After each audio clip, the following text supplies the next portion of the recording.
जय हिंद, वंदे मातरम। साथियों, तो आप लोग कैसे हैं? आशा करते हैं आप लोग बिल्कुल सही होंगे। तो इस वीडियो में हम आप सभी के लिए लुसेंट किताब का संपूर्ण लिया है, जिसमें हिस्ट्री, पॉलिटी और ज्योग्राफी का मोस्ट इंपॉर्टेंट प्रश्न होने वाले हैं। ये जितने भी प्रश्न हैं प्यारे साथी, ये सभी प्रीवियस ईयर प्रश्न है प्यारे साथी, प्रीवियस ईयर है और कहीं ना कहीं एग्जाम में पूछे गए सवाल हैं। तो आप इस वीडियो में लास्ट तक बने रहें, जिससे आपकी एग्जाम की तैयारी बहुत बेहतर तरीके से हो पाए। तो चलिए हम लोग बिना देर के हुए वीडियो को स्टार्ट करते हैं। तो देखिए, यहाँ पे फर्स्ट नंबर प्रश्न में दिया हुआ है कि संविधान संशोधन के तहत मताधिकार की आयु 21 वर्ष से घटाकर 18 वर्ष कर दी गई है। तो इस प्रश्न का बिल्कुल राइट आंसर हो जाएगा ऑप्शन नंबर ए फ्रेंड्स, जो कि 61वां संविधान संशोधन 1989 में जो कि 21 वर्ष से घटाकर 18 वर्ष कर दी गई है प्यारे फ्रेंड्स। ठीक है, यहाँ पे देखिए ऑप्शन नंबर बी में दिया हुआ है 71वां संविधान संशोधन 1992 में जो कि क्या जोड़ा गया है, तो 8वीं अनुसूची में 3 भाषा को जोड़ा गया है, मणिपुर, कोंकणी और नेपाली भाषा को जो 71वां संविधान संशोधन 1992 के तहत जोड़ा गया। 73वां संविधान संशोधन 1992 के तहत क्या जोड़ा गया, तो पंचायती राज व्यवस्था को जो है वह 73वां संविधान संशोधन के तहत जोड़ा गया। तो चलिए हम लोग यहाँ पे आगे बढ़ते हुए प्रश्न नंबर 2 को देखेंगे। तो यहाँ पे देखिए प्रश्न में दिया है G20 2023 के मेज़बानी किस देश ने किया था। तो G20 2023 का मेज़बानी जो है वह भारत ने किया था। तो इस प्रश्न का बिल्कुल राइट आंसर हो जाएगा ऑप्शन नंबर सी, जो कि भारत जो है वह G20 2023 का मेज़बानी किया था प्यारे फ्रेंड्स। ठीक है, यहाँ पर देखिए ब्राज़ील दिया हुआ है, तो यह G20 2024 का मेज़बानी कौन करेगा, तो यह ब्राज़ील करेगा प्यारे साथी। ठीक है, तो चलिए हम लोग यहाँ पे आगे बढ़ते हुए प्रश्न नंबर 3 को देखेंगे। तो यहाँ पे देखिए प्रश्न में दिया हुआ है मेगास्थनीज चंद्रगुप्त के दरबार में कितने वर्ष तक रहा था। तो मेगास्थनीज था वह चंद्रगुप्त के दरबार में कितने वर्ष तक रहा था। तो इस प्रश्न का बिल्कुल राइट आंसर हो जाएगा ऑप्शन नंबर ए, जो कि 6 वर्ष तक मेगास्थनीज जो था वह चंद्रगुप्त मौर्य के दरबार में रहा था। मेगास्थनीज ने कौन सी पुस्तक लिखा है, तो इंडिका पुस्तक का लेखक कौन है, तो मेगास्थनीज है प्यारे साथी। ठीक है, तो चलिए हम लोग यहाँ पे आगे बढ़ते हुए प्रश्न नंबर 4 को देखेंगे। तो यहाँ प्रश्न में दिया हुआ है निम्नलिखित में से फ्लोरीकल्चर किससे संबंधित है। तो फ्लोरीकल्चर किससे संबंधित है, तो इस प्रश्न का बिल्कुल राइट आंसर हो जाएगा ऑप्शन नंबर ए, जो कि फूलों की कृषि से हम लोग फ्लोरीकल्चर को संबंधित करते हैं। ठीक है, यहाँ पे मधुमक्खी का पालन किससे संबंधित है, तो एपी कल्चर जो है वह मधुमक्खी के पालन से संबंधित है प्यारे साथी। ठीक है, तो चलिए हम लोग यहाँ पे आगे बढ़ते हुए प्रश्न नंबर 5 को देखेंगे। तो किस अधिवेशन में वंदे मातरम गाया गया था। वंदे मातरम किस अधिवेशन में गाया गया था, तो इस प्रश्न का बिल्कुल राइट आंसर हो जाएगा कलकत्ता अधिवेशन में, जो कि वंदे मातरम को गाया गया था और यह 1896 ईस्वी में हुआ था प्यारे साथी। ठीक है, जिसमें वंदे मातरम को गाया गया था। सूरत अधिवेशन कब हुआ था, तो सूरत अधिवेशन 1907 ईस्वी में सूरत अधिवेशन हुआ था, जिसमें नरम दल और गरम दल का ब्रेकअप हुआ था प्यारे फ्रेंड्स। ठीक है, तो चलिए हम लोग यहाँ पे आगे बढ़ते हुए प्रश्न नंबर 6 को देखेंगे। तो यहाँ पे प्रश्न 6 में दिया हुआ है गंधार महाजनपद की राजधानी कहाँ थी। तो गंधार महाजनपद की राजधानी कहाँ है, तो इस प्रश्न का बिल्कुल राइट आंसर होगा ऑप्शन नंबर ए, जो कि तक्षशिला जो है वह गंधार महाजनपद की राजधानी है प्यारे साथी। ठीक है, तो चलिए हम लोग यहाँ पे आगे बढ़ते हुए प्रश्न नंबर 7 को देखेंगे। तो यहाँ प्रश्न में दिया हुआ है किस वंश के शासन शैव काल में धर्म से प्रचलित है, यानी कि शैव धर्म को अधिक प्रचार किस वंश के काल में हुआ था। किस वंश के काल में हुआ था शैव धर्म का प्रचार, तो इस प्रश्न का बिल्कुल राइट आंसर हो जाएगा ऑप्शन नंबर ए, जो कि गुप्त वंश के शासन काल में शैव धर्म का अधिक प्रचार हुआ था प्यारे साथी। ठीक है, और उस गुप्त वंश का संस्थापक कौन है, तो श्रीगुप्त जो है वो गुप्त वंश के संस्थापक हैं। हर्यक वंश के संस्थापक बिंबिसार जो है वह हर्यक वंश के संस्थापक थे और इसकी राजधानी कहाँ थी, राजधानी अपना राजगृह बनाए थे, राजगृह अपना राजधानी जो है वह बिंबिसार ने बनाया था प्यारे साथी। ठीक है, तो चलिए हम लोग यहाँ पे आगे बढ़ते हुए प्रश्न नंबर 7 को देखेंगे। तो यहाँ प्रश्न में दिया हुआ है लोकसभा के प्रथम अध्यक्ष कौन थे। तो लोकसभा के प्रथम अध्यक्छ जो कि ऑप्शन नंबर इसका बी हो जाएगा, जो जीबी मावलंकर जो थे वह लोकसभा के प्रथम अध्यक्ष के रूप में थे प्यारे साथी। ठीक है, और यह 1951 ईस्वी में अध्यक्ष बने थे लोकसभा के। ठीक है प्यारे साथी, पीवी नरसिम्हा राव, तो इन्हें हाल ही में भारत रत्न से सम्मानित किया गया, पीवी नरसिम्हा राव को। ठीक है, तो चलिए हम लोग यहाँ पे आगे बढ़ते हुए प्रश्न नंबर 8 को देखेंगे। यहाँ प्रश्न में दिया हुआ है दिव्य स्तरीय पंचायती राज की स्थापना, यहाँ पे दिव्या नहीं, यहाँ हो जाएगा 2 स्तरीय पंचायती राज की स्थापना किस समिति के सिफारिश पर हुआ था। तो 2 स्तरीय पंचायती राज की स्थापना जो है वह अशोक मेहता समिति के सिफारिश पर हुआ था। तो इस प्रश्न का बिल्कुल राइट आंसर हो जाएगा ऑप्शन नंबर बी, जो कि अशोक मेहता समिति के जो स्थापना हुआ था जो कि द्विस्तरीय पंचायती राज व्यवस्था। त्रिस्तरीय पंचायती राज व्यवस्था तो यह बलवंत राय मेहता समिति के आधार पर जो कि त्रिस्तरीय पंचायती राज व्यवस्था को स्थापित किया गया था। तो चलिए हम लोग आगे बढ़ते हुए प्रश्न नंबर 9 को देखेंगे। पेसो की किस देश की राष्ट्रीय मुद्रा है? तो पेसो किस देश की राष्ट्रीय मुद्रा है? तो इस प्रश्न का राइट आंसर हो जाएगा फिलीपींस। फिलीपींस का जो है वह पेसो राष्ट्रीय मुद्रा है प्यारे साथी, ठीक है। सऊदी अरब का क्या होगा? तो सऊदी अरब का रियाल, सऊदी अरब का रियाल हो जाएगा। इसका इजराइल का क्या हो जाएगा? New shekel, new shekel, new shekel इसकी राष्ट्रीय मुद्रा हो जाएगा। तो चलिए हम लोग यहाँ पे आगे बढ़ते हुए प्रश्न नंबर 11 को देखेंगे। तो यहाँ प्रश्न में दिया हुआ है निम्नलिखित में से आरबीआई का राष्ट्रीयकरण कब किया गया था? तो आरबीआई का जो राष्ट्रीयकरण है वह 1 जनवरी 1949 ईस्वी को आरबीआई की राष्ट्रीयकरण हुआ था प्यारे साथी, ठीक है। और आरबीआई की स्थापना कब हुआ था? तो 1 अप्रैल 1935 ईस्वी में आरबीआई की स्थापना हुआ था प्यारे साथी, ठीक है। तो चलिए हम लोग यहाँ पे आगे बढ़ते हुए प्रश्न नंबर 12 को देखेंगे। तो यहाँ पे प्रश्न में दिया हुआ है निम्नलिखित में से इंडियन लीग की स्थापना किसने की थी? तो इंडियन लीग की स्थापना करने वाले कौन थे? तो इस प्रश्न का जो राइट आंसर हो जाएगा शिशिर कुमार घोष जो है वह इंडियन लीग की स्थापना किए थे प्यारे साथी, ठीक है। बाल गंगाधर तिलक ने कौन सा तो यह जो कि होम रूल की स्थापना किए थे। होम रूल की स्थापना करने वाले कौन थे? तो बाल गंगाधर तिलक, ठीक है प्यारे साथी। तो चलिए हम लोग यहाँ पे आगे बढ़ते हुए प्रश्न नंबर 13 को देखेंगे। तो यहाँ प्रश्न में दिया हुआ है किस अधिवेशन में डॉक्टर राजेंद्र प्रसाद द्वारा अध्यक्षता किया गया था? तो इस प्रश्न का बिल्कुल राइट आंसर हो जाएगा ऑप्शन नंबर ए, जो कि मुंबई अधिवेशन में जो है और डॉक्टर राजेंद्र प्रसाद जो थे वो अध्यक्षता किए थे, ठीक है। और यह कब किए थे? तो 1934 ईस्वी में जो थे वह डॉक्टर राजेंद्र प्रसाद अध्यक्षता किए थे। कराची अधिवेशन में कौन किए थे? तो कराची अधिवेशन की अध्यक्षता जो थे वह सरदार वल्लभ भाई पटेल जो थे वह कराची अधिवेशन की अध्यक्षता किए थे। लाहौर अधिवेशन की अध्यक्षता कौन किए थे? तो जवाहरलाल नेहरू जो थे वह लाहौर अधिवेशन की अध्यक्षता किए थे। तो चलिए हम लोग यहाँ पे आगे बढ़ते हुए प्रश्न नंबर 14 पर ध्यान देंगे। तो यहाँ प्रश्न में दिया हुआ है निम्नलिखित में से कौन स्वतंत्र भारत के भारतीय प्रथम गवर्नर जनरल के रूप में थे?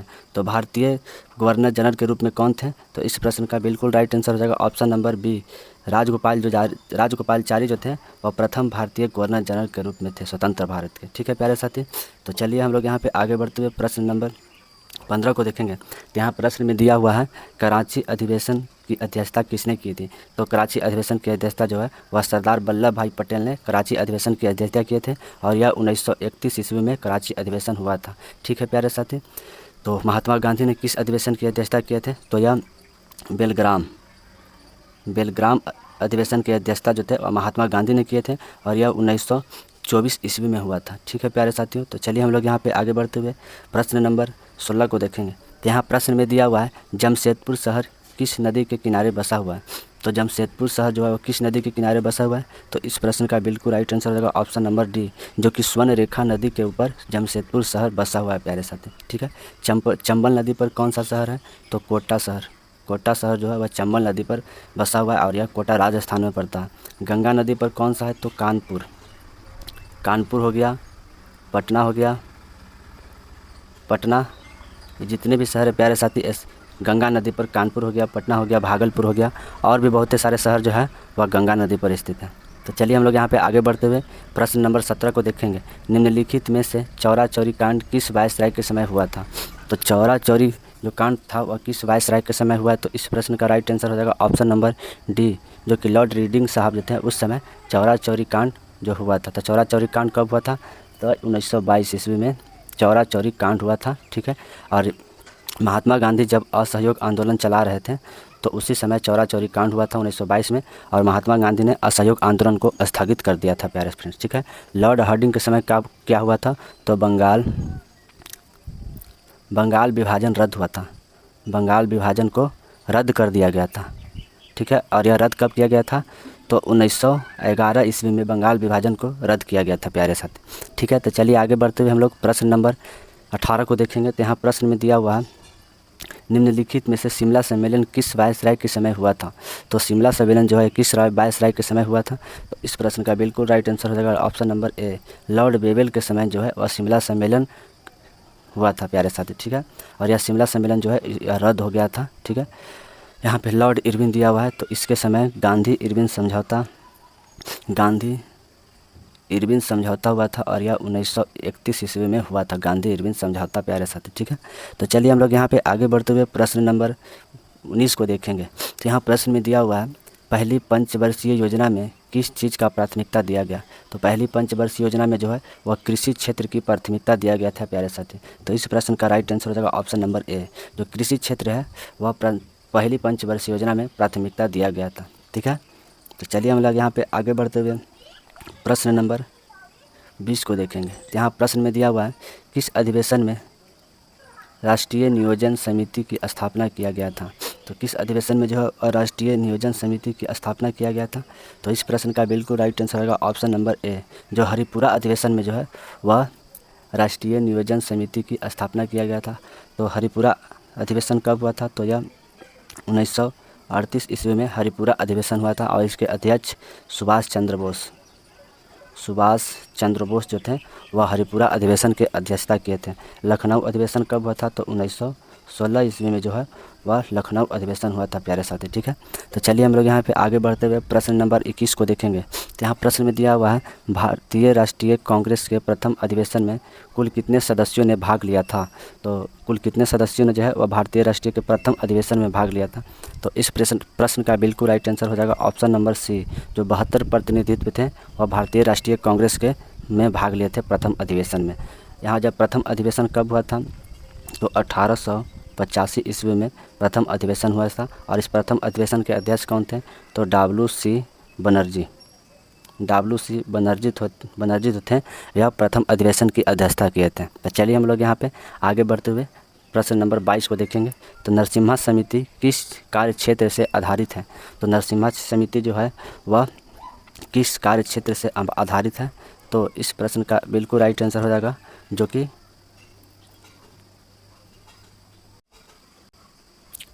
यहाँ पे देखिए मिस प्रिंट के कारण थोड़ा गलत हो गया है। तो नरसिम्हा समिति जो है वह बैंकिंग सुधार से संबंधित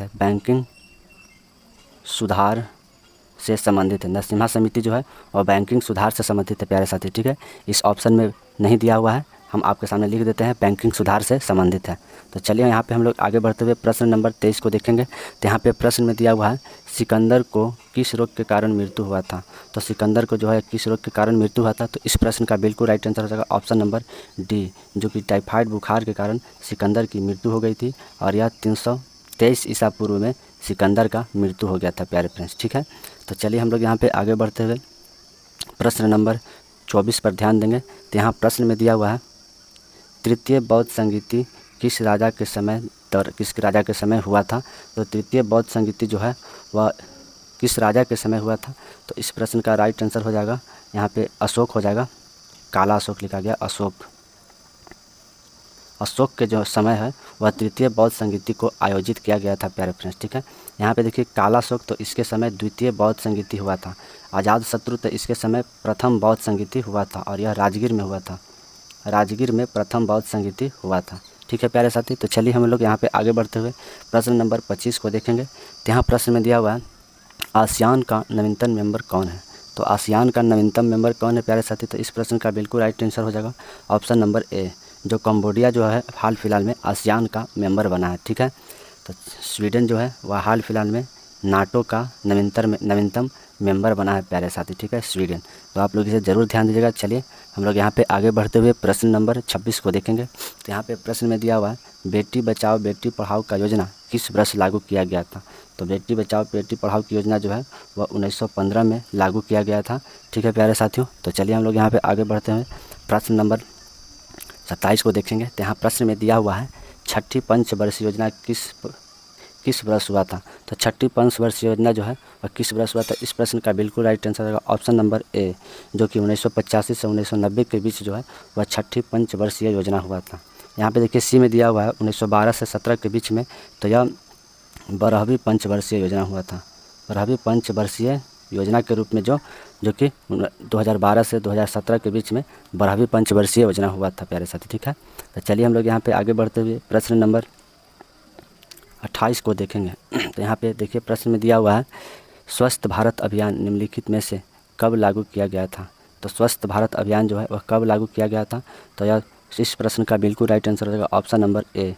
2014 में जो है वह स्वच्छ भारत मिशन को लागू किया गया था और यह महात्मा गांधी के जन्म अवसर पर 2 अक्टूबर को 150वां जयंती पर किया गया था। 150वां जयंती पर किया गया था प्यारे से, ठीक है। तो चलिए हम लोग यहाँ पे आगे बढ़ते हुए प्रश्न नंबर जो कि देखेंगे 29 को। तो यहाँ पे प्रश्न में दिया हुआ है, जिस दर पर व्यापारी बैंक रिजर्व से आपातकालीन उधार लेता है तो वह क्या कहलाता है। तो जिस दर पर व्यापारी बैंक रिजर्व बैंक से आपातकालीन उधार लेता है उसे हम लोग क्या कहेंगे। तो इस प्रश्न का राइट आंसर हो जाएगा, इसे हम लोग रेपो दर के नाम से हम लोग जानते हैं, ठीक है। ये बहुत ही वीवीआई प्रश्न है, तो आप लोग इसे ज़रूर ध्यान दीजिएगा। तो चलिए हम लोग आगे बढ़ते हुए प्रश्न नंबर 30 को देखेंगे। तो यहाँ प्रश्न में दिया हुआ है, स्वामीनाथन समिति किस कार्य क्षेत्र पर आधारित है। तो स्वामीनाथन समिति जो है किस कार्य क्षेत्र पर आधारित है। तो इस प्रश्न का बिल्कुल राइट आंसर हो जाएगा ऑप्शन नंबर ए। जनसंख्या नीति पर जो है जनसंख्या नीति पर ये स्वामीनाथन समिति आधारित है प्यारे फ्रेंड्स, ठीक है। बैंकिंग सुधार पर अभी हाल ही में बताएं नरसिम्हा समिति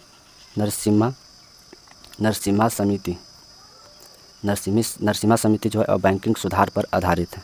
तो चलिए हम लोग यहाँ पे आगे बढ़ते हुए प्रश्न नंबर 31 पर देखेंगे। तो यहाँ प्रश्न में दिया हुआ है, निम्नलिखित में से अनहैप्पी इंडिया पुस्तक के लेखक कौन है। तो अनहैप्पी इंडिया पुस्तक के लेखक कौन है। तो इस प्रश्न का राइट आंसर हो जाएगा ऑप्शन नंबर डी, जो कि लाला लाजपत राय जो है वह अनहैप्पी इंडिया पुस्तक के लेखक हैं, ठीक है। लाला लाजपत राय को 1928 ईस्वी में मृत्यु हो गया था, जब यह साइमन कमीशन का विरोध कर रहे थे। साइमन कमीशन का विरोध करते समय लाला लाजपत राय की मृत्यु हो गई थी प्यारे फ्रेंड्स, ठीक है। महात्मा गांधी का कौन सा बहुत फेमस पुस्तक है। तो महात्मा गांधी का कौन सा बहुत फेमस पुस्तक है। तो यह हिंद स्वराज जो कि बहुत ही फेमस पुस्तक है महात्मा गांधी का प्यारे साथी, ठीक है। तो चलिए हम लोग यहाँ पे आगे बढ़ते हुए प्रश्न नंबर 32 को देखेंगे। तो यहाँ पे प्रश्न में दिया हुआ है, ब्राज़ील की मुद्रा का क्या नाम है। तो ब्राज़ील की मुद्रा का जो कि ब्राज़ील की मुद्रा को हम लोग रियाल के नाम से जानते हैं। ब्राज़ील की राजधानी क्या है। तो ब्राज़ीलिया जो है वह ब्राज़ील की राजधानी है प्यारे साथी, ठीक है। तो यहाँ पे देखिए वॉन किसकी करेंसी है। तो यह दक्षिण कोरिया और उत्तर कोरिया ये दोनों की जो मुद्रा है वह वॉन कहलाती है, ठीक है। तो चलिए हम लोग यहाँ पे आगे बढ़ते हैं और यहाँ पे हम लोग देखेंगे 33 नंबर प्रश्न को। 33 नंबर प्रश्न में दिया हुआ है, रेमन मैग्सेसे पुरस्कार प्राप्त करने वाले प्रथम भारतीय कौन है। तो रेमन मैग्सेसे पुरस्कार प्राप्त करने वाले प्रथम भारतीय के रूप में जो कि विनोद भावे जो है वह रेमन मैग्सेसे प्राप्त करने वाले प्रथम भारतीय हैं। और यह रेमन मैग्सेसे पुरस्कार विनोद भावे को कब मिला था। तो 1958 ईस्वी में जो है वह रेमन मैग्सेसे पुरस्कार जो विनोद भावे जी को मिला था। रेमन मैग्सेसे पुरस्कार कब शुरू किया गया था। तो 1957 ईस्वी में जो है वह रेमन मैग्सेसे पुरस्कार को प्रारंभ किया गया था, ठीक है। और रेमन मैग्सेसे पुरस्कार को हम लोग एशिया का नोबेल कहते हैं। एशिया का नोबेल पुरस्कार के रूप में हम लोग रेमन मैग्सेसे पुरस्कार को जानते हैं। तो चलिए हम लोग यहाँ पे आगे बढ़ते हुए प्रश्न नंबर 34 को देखेंगे। यहाँ पे प्रश्न में दिया हुआ है, राउरकेला स्टाफ कारखाने किस पंचवर्षीय योजना के स्थापना पर किया गया था। तो राउरकेला जो कारखाना था वह किस पंचवर्षीय योजना के आधार पर किया गया था। तो इस प्रश्न का बिल्कुल राइट आंसर हो जाएगा ऑप्शन नंबर,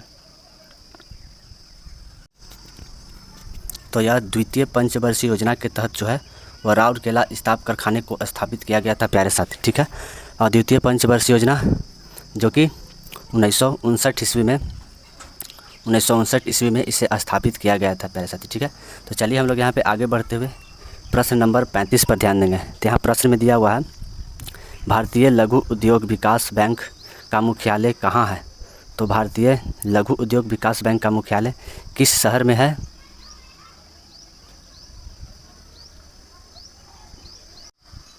तो इस प्रश्न का बिल्कुल राइट आंसर हो जाएगा ऑप्शन नंबर सी, जो कि लखनऊ में भारतीय लघु उद्योग विकास बैंक का मुख्यालय है प्यारे साथी, ठीक है। तो चलिए हम लोग यहाँ पे आगे बढ़ते हुए प्रश्न नंबर 36 पर ध्यान देंगे। तो यहाँ प्रश्न में दिया हुआ है, पुलित्जर पुरस्कार किस क्षेत्र में दिया जाता है।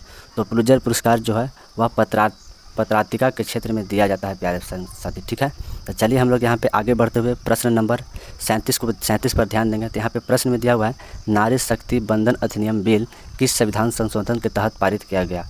तो इस प्रश्न का बिल्कुल राइट आंसर हो जाएगा ऑप्शन नंबर ए, जो कि 106वें संविधान संशोधन के तहत नारी शक्ति बंधन बिल को संशोधन के तहत पारित किया गया। और यह केमा नंबर का बिल था, तो यह 128वें नंबर का बिल था प्यारे साथी, ठीक है। और यह 106वें संविधान संशोधन 2023 में पारित किया गया था, ठीक है। तो यहाँ पे 101वां संविधान संशोधन या जीएसटी से संबंधित है 101वां संविधान संशोधन। तो हम लोग चलिए आगे बढ़ते हुए प्रश्न नंबर 38 पर ध्यान देंगे। तो यहाँ पे प्रश्न में दिया हुआ है निम्नलिखित में से लिपुलेखा धारा भारत के किस राज्य में है। यहाँ पे लिपुलेखा दर्रा होगा, लिपुलेखा दर्रा भारत के किस राज्य में है। तो लिपुलेखा दर्रा जो है और भारत के उत्तराखंड राज्य में स्थित है लिपुलेखा दर्रा, ठीक है प्यारे साथी। सिक्किम में कौन सा दर्रा है, तो